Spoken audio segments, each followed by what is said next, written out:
Et Gilles Simon, vous avez été un des premiers à aller en Albanie. Quelles ont été vos impressions? Bien, c'est assez difficile à faire une comparaison du fait que je n'y étais jamais allé avant. Oui. Mais enfin, j'ai l'impression que c'est un peuple qui est encore très arriéré. Où sommes-nous là exactement? Nous sommes à Tirana, dans une rue de Tirana, une des rues principales. Un couple de paysans. Qui était venu là par hasard? Ou probablement, ou qui se rendaient au marché, sans doute. Une statue de Staline, au milieu d'une grande place. Vous êtes resté longtemps là-bas? Non, nous sommes restés juste 2 jours. Vous étiez parti en croisière, Nous étions pour tout dire. Exactement. Oui. Et vous êtes arrivé, vous avez commencé par... Nous avons commencé par l'Albanie. Oui. Et ensuite, alors là, nous sommes allés en mer Noire. Oui. D'ailleurs, là, nous sommes en route. En route entre Constanța, où nous avons débarqué en Roumanie, et Bucarest. Nous avions un train... C'est le buffet, ça, oui. C'est le buffet, oui. Ah, c'est merveilleux, on joue à la belote sur les rails. Ils viennent vous porter ça, comme ça, c'est merveilleux. C'est gentil. Je pense que du reste, que ça n'est pas gratuit. Non. Comme c'est vendu, bien sûr. C'est au buffet qui se respecte. Nous arrivons là, à Bucarest, à la gare royale, qui est désaffectée d'ailleurs. C'est un honneur qu'on nous avait fait, sans doute. Ah bon?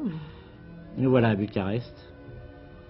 En Micheline, en plus. Ce sont des tramways, oui, ça ressemble assez à des Micheline. Oui, ils sont d'ailleurs assez nombreux parce qu'il y a très peu de voitures, comme vous pouvez le voir. Oui, il n'y a pas non plus d'autocars, d'autobus, c'est surtout les tramways. Mais partout, alors, on la voit, cette statue. Oui. Statue, oui, oui, statue de Staline partout. Ça, c'est Bucarest, la maison de la presse, si on peut dire. C'est-à-dire, c'est une maison où on fait tout ce qui est imprimerie, reliure, les journaux, les hebdomadaires. Petite église que nous n'avons pas pu visiter, elle était fermée. Habituellement ou ce jour-là? Ce jour-là, probablement. Enfin, je n'ai pas... Le culte est tout de même possible. Oui, oui, il est possible. C'est ça. Des rues, des avenues de Bucarest. L'architecture est assez belle, je trouve. Oui, c'est assez moderne. Oui, et puis c'est solide, c'est construit en matière solide. C'est la matière est jolie, je trouve.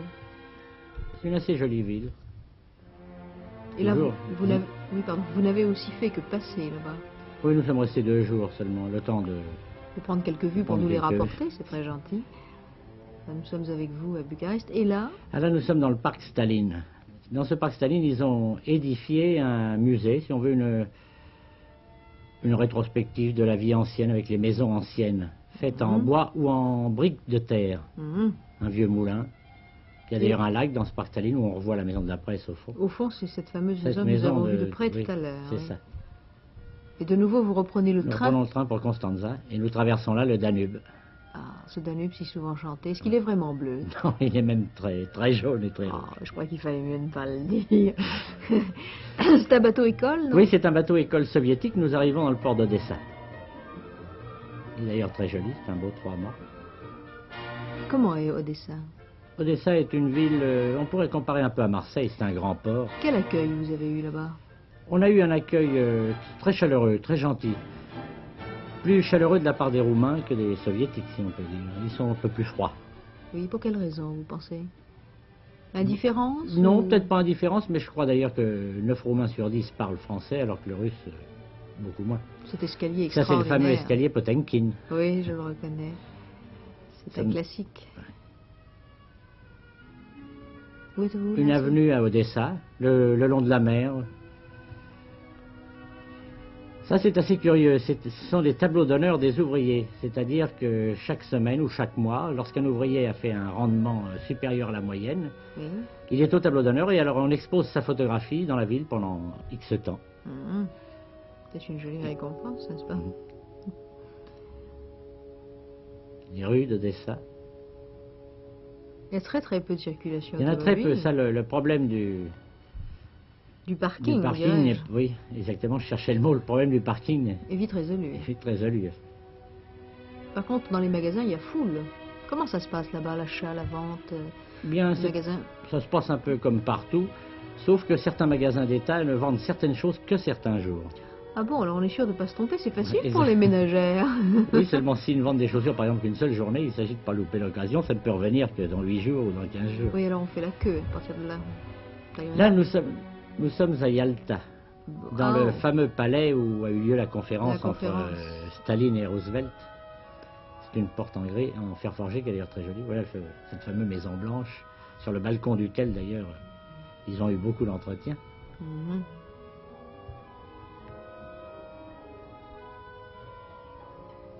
très joli, ça ressemble à une villa, une très grande villa. Et- Ça c'est à Yalta, toujours sur la bord de mer. Oui. Leur promenade des Anglais, si on peut dire. Ah oui. Une église orthodoxe. Voilà, l'intérieur seulement, on peut dire, c'est pas l'intérieur, mais enfin le vestibule, si on peut dire, parce que l'église était fermée également. On n'a pas eu de chance d'ailleurs. Et pourquoi elle était fermée seulement? J'ai essayé de le savoir, mais... On ne nous a pas on ne l'a répondu. C'est écrit en fleurs? Oui, ce sont des fleurs, ce sont des fleurs, ce sont des... Qu'est-ce qu'ils écrivent? Des choses gentilles pour tout le monde? C'est de la publicité. Ah pour bon? les cinémas, pour les... Ah, c'est amusant, mais c'est une publicité qui dure assez longtemps. Fleurs, c'est amusant. Quand les fleurs durent. Oui, bien sûr. Il y a beaucoup de monde. Quelques magasins, il y a les petits marchands de glace, on s'en croirait sur Et la Côte d'Azur. qu'est-ce qu'il a de tout à fait. particulier, ce marchand de glace, par rapport au nôtre? Eh bien, c'est-à-dire qu'on vous délivre un ticket, comme Oui. dans les Uniprix, si vous voulez. Ah Vous bon? achetez une glace, on vous la donne pas contre des roubles, on vous délivre un ticket, c'est nationalisé comme le reste. Ah bon, alors le marchand de glace ne gagne pas par rapport à ce qu'il vend. Non, mais je ne il crois a un pas. salaire Oui, j'ai hebdomadaire ou l'impression, oui. mensuel ou journalier. C'est amusant. Remarquez. Là, nous arrivions à Sochi. C'est une ville d'eau, en somme. Oui. Sochi, c'est une des perles de la mer Noire, dit-on. Oui. Oui, c'était bien pavoisé, on nous attendait. La Mhm. fanfare. C'était pour vous les touristes? Oui, c'était pour les touristes. Ah, mais ils sont plein d'attention. C'est gentil comme tout.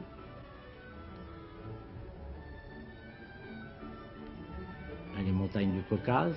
Parce que de là, de Sochi, nous sommes partis Où faire ça? une excursion dans le Caucase, au lac Ridza. C'est très joli. C'est très joli. On C'est a un pris le restaurant? déjeuner. Oui, c'est un restaurant. Il a une particularité aussi, je crois.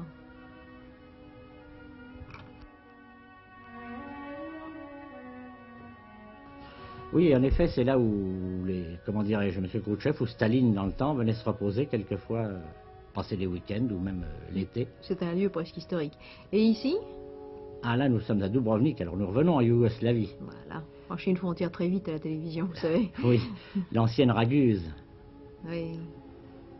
C'est une très jolie ville, c'était la ville aristocratique des Yougoslaves par excellence dans le temps. C'est d'ailleurs encore une ville très cotée, là encore on pourrait dire que c'est leur Nice ou leur Cannes si vous voulez. Oui, c'est ce que j'allais Oui. vous dire. On a l'impression vraiment d'être Oui. à Nice ou à Cannes. C'est une Et ville. le climat, comment est-il? Le climat est doux, Il est ni doux- trop chaud ni trop froid, il y a l'air de la mer qui vient. Le climat est très doux, c'est très agréable. Oui.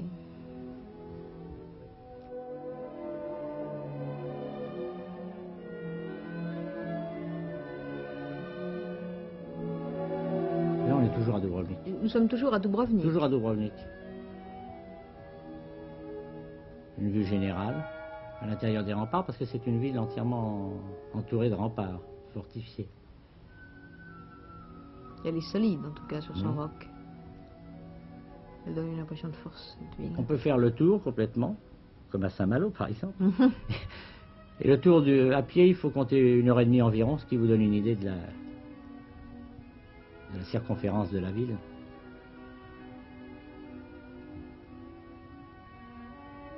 Oui, ça ressemble à des remparts comme il y en a beaucoup. Une ruelle.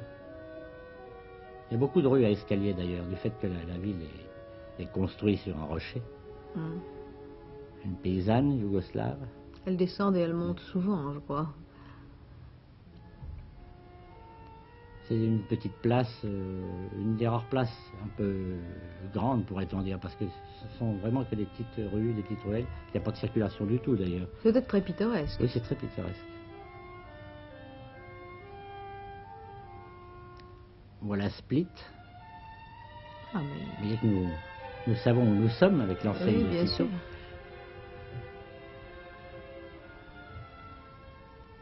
La porte des Lions. Le marché, qui ressemble à beaucoup de marchés européens, De province, tout Oui. simplement. Ouais. où on y vend de tout, comme vous voyez, aussi bien des dentelles et des draps. Et que quel est des ce trucs. personnage Ce qu'on appelle, on appelle le colosse de Split, personnage en bronze. qui côtoie la fileuse Oui. ou l'inverse, enfin? Mais là, nous avons quitté Split, nous sommes à Trogir, Oui. une petite ville à quelques kilomètres de Split. Ceci, c'est un musée.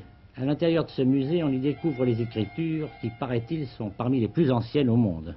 Ah oui. Et vous avez pu voir quelque chose d'intéressant ou vous n'avez pas pu? Non, on n'a pas vu. On n'a pas- On a visité un peu ce musée, mais c'est la seule chose d'ailleurs qui soit intéressante. Et nous voilà dans les gorges de Kotor. C'est un fjord d'ailleurs. C'est très beau. C'est un fjord qui est assez profond puisqu'il faut plus de 3 heures aller-retour de navigation. À l'intérieur des montagnes de la côte monténégrine. Parmi les plus hautes d'ailleurs. C'est très joli. Ah oui. Quelle est la couleur du sol? C'est, comment dirais-je, c'est assez verdoyant et, au bord de la mer et la couleur de beaucoup de montagnes vers les cimes. Mais enfin, au bord de la mer, c'est assez verdoyant et de temps en temps, on trouve des petits villages Comme celui-ci? comme celui-ci. Ils sont vraiment sur la mer.